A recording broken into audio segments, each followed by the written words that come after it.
We're now going to cover the case of asymmetric information in our principal agent model. And by asymmetric information in this case, we mean that the employee can choose high or low effort, and there's nothing that the employer can do to verify the level of effort that the employee is exerting. The first and most obvious result from this, which encapsulates the idea of moral hazard, is that if we consider any risk-free contract, then the employees will always prefer to put in low effort. Why is this? Well, if the contract is risk-free, then there's no upside to putting in high effort. You're not worried about reducing the likelihood of the bad state because your payment is the same in the bad state and the good state. So there's no upside to putting in high effort, but there is, of course, a downside. High effort has greater disutility than low effort. So whenever the employees are offered a full insurance contract, they will put in low effort. Now, as we follow the same approach as before, this idea of backward induction, design a contract that optimally implements low effort and design a contract that optimally implements high effort and then compare them. We're still going to do this. So for low effort, it's very simple. We already know that for a risk-free contract, our decision maker, our employee, is going to put in a low level of effort. And so we can just minimize the cost of getting them to work and putting in that low level of effort. And so the contract is exactly the same as it would be under perfect information. Under a high level of effort, so if we're assuming that our employee exerts a high level of effort, well, we can only assume that if our contract is not risk-free. So we're going to need to add an incentive compatibility constraint in order to incentivize the employee to put in a high level of effort. Essentially, we need to make the contract so risky that they wouldn't dare to put in low effort. That's one way of thinking about it. So let's go on paper now and analyze the problem of optimally implementing a high level of effort under asymmetric information. Okay, so let's discuss how the contract that optimally implements a high level of effort under asymmetric information is designed. Now, we already know it can't be a risk-free contract, so it's going to have to be a risky contract. But let's formalize the problem and analyze the solution. So what is the employer trying to do? Well, we're assuming a high level of effort, so we know the expected revenue conditional on high effort is fixed, and so we're trying to minimize the cost of this contract. So we're going to minimize by choosing a contract W, the expected cost of W conditional on a high level of effort. Okay, we need some constraints. Unconstrained, clearly we would just pay 0 in both states, but that won't be acceptable. So subject to, and then our first constraint is that the contract needs to be acceptable assuming a high level of effort. So the expected utility of this contract, W, conditional on the high level of effort, has to be at least the level of reservation utility. Otherwise, the employee will simply reject the contract and go elsewhere. So we called this constraint the participation constraint under high effort. Sometimes it's called the individual rationality constraint. So if you're reading game theory books, it's often called individual rationality, or often the participation constraint, I think, is a little more common. Okay, so but we know now that if we have this problem, which is the same as the problem under perfect information, the solution will be a risk-free contract. And if the contract is risk-free, we get this moral hazard scenario where the agent will accept the contract, but will put in a low level of effort. They will strictly prefer to put in a low level of effort. So we need a constraint that guarantees that they put in a high level of effort. So here is the most important idea. Essentially, we need our employee to prefer to put in high effort. Okay, so we need to incentivize a high level of effort. So how would we express that mathematically? We need to say, well, the expected utility of this contract W, conditional on high effort, needs to be greater than or equal to the expected utility of the same contract W, conditional on low effort. This is the important idea. If this constraint is satisfied, the employee, even if we can't observe their behavior, they will want to put in a high level of effort. Okay. Now, the intuition for how this is going to work is if we make the contract risky enough, then they wouldn't dare to put in a low level of effort. So that's how it's going to play out. So we call this an incentive compatibility constraint for high effort. Okay. Now, we've seen incentive compatibility constraints before in the Rothschild-Stiglitz model, where it was the idea that a type wants to choose their own contract over another contract. The most common mistake I see in this model, when in students' work writing about this model, is to put WH here and WL, something along the lines of the individual prefers the high effort contract to the low effort contract. This is not what we're talking about.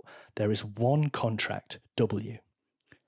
The employee looks at that contract and then has to decide themselves how to act, what level of effort to exert. And they look at the one contract W and choose to put in high effort rather than choosing to put in low effort. Okay, so W here this should be the same contract on both sides of the inequality. It is their action, high effort or low effort, that is changing. Okay.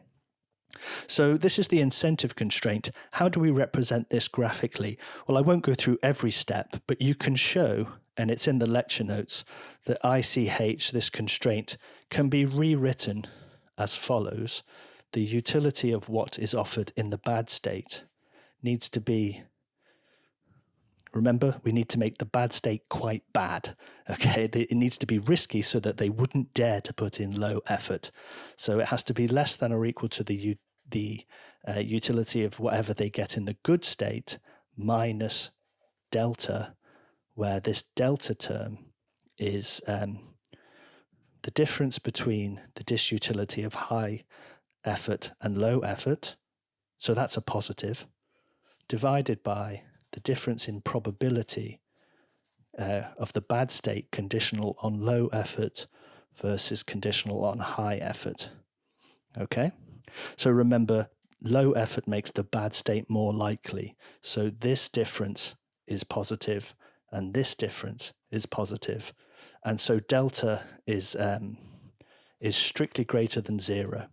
Okay, so this is saying WB, the utility of what they get in the bad state has to be less than what they get in the good state, minus something that's strictly positive. This is guaranteeing the contract cannot be risk-free. Okay, so and to get from here to here, you essentially expand the definition, write out the expected utility minus disutility in full, and then just try and get the utility of WB by itself. And the steps are in the lecture notes to get this. Okay. So to represent this constraint graphically, let's just look at let's assume it holds with equality. So we get this U of WB equals U of WG minus delta. Okay. Now we could write WB is therefore equal to U to the minus 1 of this difference, and then just call this, so WB is some function of WG. Okay, now if you analyze this, because utility is strictly concave and increasing, what you'll find is that this f here, which is the composition of these two functions, is a strictly increasing and convex function. Okay, so it's strictly increasing and it's convex, and it always has to be below the 45-degree line. It always has to be worse in the bad state. Okay, so let's represent that graphically, something that's strictly increasing and is always below the 45-degree line and convex. So something along these lines would be the incentive constraint. And what we need is the contract to be below this. Okay, so it has to be below that ICH curve that I've just drawn.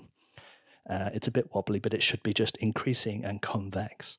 Okay, so the contract needs to be below this curve, and the other constraint, the participation constraint, let's see if I can draw a steeper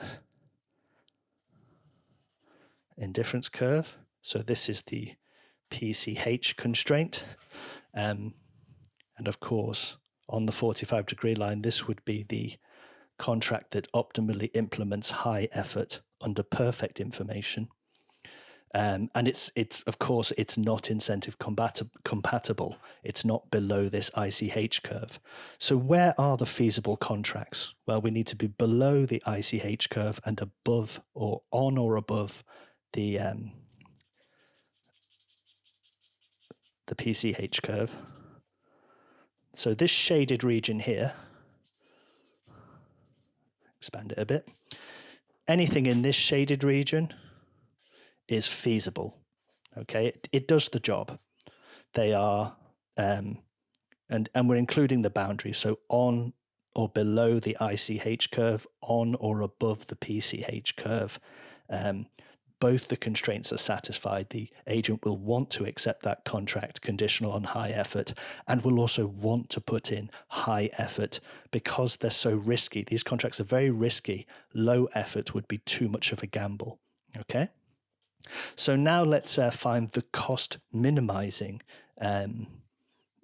contract in this set of feasible. So remember, this here would be the cost minimizing solution under perfect information. And if I draw some parallel isocost lines, you can see, hopefully, we're not going to get a tangency, but as I come down to this corner here, okay, you can see that at this corner where these two constraints meet will be the cost minimizing contract that satisfies both of our constraints. So we'll call this WH star. Okay, so WH star is a contract that minimizes the cost of getting our employee to come to work and chooses to put in and strictly prefers to put in, not strictly prefers, do not strictly prefer to put in a low level of effort. So WH is the cost minimizing, incentive compatible contract that satisfies the participation constraint. Okay, so graphically, we've now derived everything we need. We can see that WH star satisfies two conditions. So the first is that the participation constraint binds. Okay, so we know how to express that. The expected utility of the contract WH star conditional on high effort is precisely equal to reservation utility. Okay, that's the first equation. It's on the PCH curve. It has this level of utility. And the second condition is that it's also on this ICH curve that we drew. So this constraint ICH also binds. Okay, so the expected utility of this contract WH star conditional on high effort is precisely equal to the expected utility of WH star conditional on low effort. Okay. Now in the lecture notes, I've analyzed this a bit more, these two a bit more, and expressed kind of closed form solutions for these. But these are the two equations that characterize the contract that optimally implements high effort under asymmetric information. From this, you can derive what's in the lecture notes. Now, just notice one thing in particular, that this incentive constraint, because it's a constraint, it's imposing a cost. Okay, so that should be intuitive. The more constraints we have, the more costs it's costing us. The firm is losing profit here. And you can see this graphically here, that they originally, under perfect information, they got onto this low ISO cost here, but now their costs have increased because of asymmetric information. Now, because PCH binds under perfect information and under asymmetric information, the employee is no worse off. They're always getting reservation utility, whatever information assumption we're making. But the firm is incurring a cost here, and nobody's getting any benefit. This is a deadweight welfare loss. So this cost, this is the cost of asymmetric information, the increasing cost for the firm. It's not a transfer, it's lost from the system. It's a deadweight loss in welfare. And sometimes we call this agency cost. Let's go over one more time how the employer designs an optimal contract under asymmetric information. So to optimally implement high effort, remember under perfect information, the optimal contract for high effort was a risk-free contract where the participation constraint held with equality. So we had a binding participation constraint and a risk-free contract. Now, clearly, if the contract is risk-free under asymmetric information, under hidden action, then the employee will put in low effort. So there's no upside for them putting in high effort because the contract is risk-free, they're guaranteed a payment. There's only a downside, that is, their disutility of high effort is greater than the disutility of low effort. So the employer needs a new constraint. They're going to solve a problem, minimize the expected cost of a contract conditional on high effort, subject to two constraints. The first, the participation constraint, which is that the employee has to be willing to accept the contract over their second best offer, their reservation utility level. And the second constraint is the incentive compatibility constraint. Here, the employee will look at the contract W and decide whether to put in high effort or low effort. So we must have the expected utility of the contract conditional on high effort being at least as large as the expected utility of the contract conditional on low effort. In this sense, the employee, will prefer to put in high effort. Now, we analysed this constraint already and shown that it can be represented diagrammatically by this increasing and convex curve underneath the 45-degree line. So any contract that is below this pink ICH curve is risky enough so that it is worth putting in a high level of effort. Now we can see the feasible contracts where both the participation constraint and the incentive constraint are satisfied. It's this shaded region. So below the ICH curve or to the right of it and above the PCH curve, this shaded region are the contracts that satisfy our two requirements. The contract is acceptable and high effort is preferable. So now we minimize the cost of choosing a contract in this region. We won't get a tangency, we'll get a corner solution, which you can see graphically here, the downward sloping isocost lines with slope determined by the probability of the bad state under high effort. If we're trying to get on the lowest isocost possible, we're taken to the corner of that shaded feasible region. And let's label this contract WH star as the contract that optimally implements high effort under asymmetric information.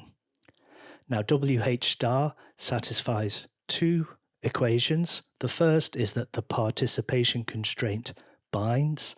So the participation constraint holds with equality.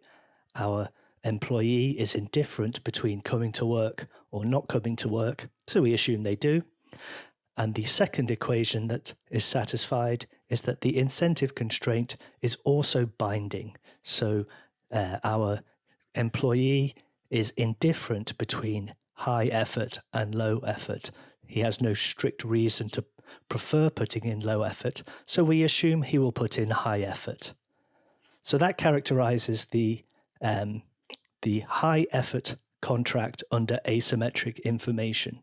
Now, clearly in the diagram, you can see it would be on a higher ISO cost compared to WH, the optimal contract under perfect information.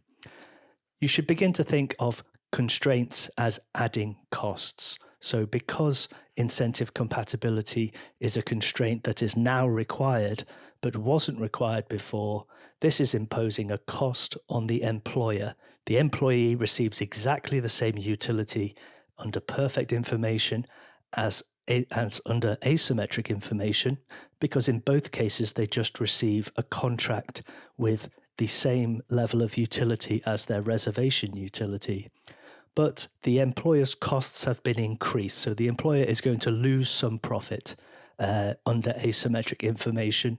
This is a dead weight loss of welfare. It vanishes from the system and nobody gets it. It's the cost of asymmetric information, sometimes called agency cost. Now, optimally implementing low effort under asymmetric information is very simple in that there is no reason to incentivize the employee to put in low effort. If a risk-free contract is offered, they will want to put in low effort. And so the contract is the same as under perfect information. It's a risk-free contract where the participation constraint binds. That minimizes the cost of getting an employee to come to work and put in low effort. Finally, to find the optimal contract, we simply compare the profits of WL, so the contract that optimally implements low effort, and the profits associated with contract WH star. Okay, so the profits for WH star are going to be less than WH. So it may be that the situation changes if high effort is optimal under perfect information. It may still be optimal, but there is still this deadweight welfare loss. Or it may be that it's no longer optimal and that the employer simply has to accept a low level of effort in the case of asymmetric information. So that concludes our analysis of the principal-agent problem and of this idea of moral hazard. You can see from our results that under asymmetric information, the contract that we offer to incentivize a high level of effort necessarily incurs more costs to the firm than it would under perfect information. So there are various things that could happen. If a low effort contract is the optimal contract overall under perfect information, then it still will be under asymmetric information, because the high effort, the contract that optimally implements high effort is simply getting worse. However, we might see a case where high effort is optimal under perfect information, but is still optimal under asymmetric information, but simply that our profits have gone down somewhat because of this agency cost. And then the third case is because if these costs go down far enough, it is no longer worth asking for high effort or trying to incentivize a high level of effort, in which case the firm will simply accept a low level of effort and offer the contract that optimally implements low effort. So there are three different cases there that are possible, and it's going to depend on the particular specifications of the problem at hand. In the next lecture, we're going to study something called auction theory. Now, auctions are an ancient and common way of selling goods, quite different to markets. So we'll go into details about what auctions are, how we model them as games of incomplete information, and how we solve for the Bayes-Nash equilibrium bidding functions so that we can make predictions about behavior in different types of auctions. And we'll also touch upon something called the revenue equivalence theorem due to Nobel Prize winner Vickrey. So I'm looking forward to next week. In the meantime, take care.